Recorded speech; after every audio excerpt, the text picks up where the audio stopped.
মৌলানা মামুনুল হক আমার ছোট ভাই, আলহামদুলিল্লাহ আমরা কাছ থেকে দীর্ঘদিন থেকে দেখছি।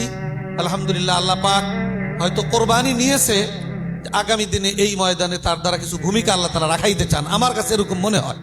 এবং সেটার বাস্তবতা এটাও পরিলক্ষিত হয় যে এই কোরবানির আগ পর্যন্ত রাজনৈতিক ময়দানে তার বিচক্ষণতা এবং বিভিন্ন পরিস্থিতির মোকাবেলা এবং বিভিন্ন বিষয়ে বক্তব্য এবং সাক্ষাৎকার, এগুলোর মধ্যে এই অবস্থার প্রেক্ষিতে বর্তমান সময়ে যথেষ্ট একটা ভারসাম্য এবং অত্যন্ত একটা বিচক্ষণতা আমরা লক্ষ্য করছি। তো রাজনৈতিকভাবে বিচক্ষণতা এটা খুবই গুরুত্বপূর্ণ বিষয়। রাজনৈতিক ময়দানটাই হলো সবচেয়ে জটিল।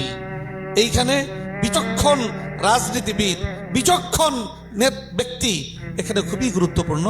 আমার কাছে মনে হয়েছে আল্লাহ পাক কোরবানির বদৌলতে তাকে এই ময়দানের কোরবানির বদৌলতে আল্লাহ তাআলা এই ময়দানের একটা বিচক্ষণতাও দিয়েছে এবং গ্রহণযোগ্যতাও দিয়েছে। অতএব এই বিষয়গুলোকে কাজে লাগিয়ে আমরা ইসলামকে যদি আরো এগিয়ে দিতে পারি, সেই ক্ষেত্রে আমাদের কার্পণ্য করা মোটেও উচিত হবে না। আমাদের সকলেরই স্বতঃস্ফূর্ত যার যার অবস্থার থেকে সহযোগিতামূলক ভূমিকা রাখা, এটা আমাদের নিজেরই দায়িত্ব। আল্লাহ পাক আমাদের প্রত্যেককে এই দায়িত্ব পালন করবার তৌফিক দান করুন।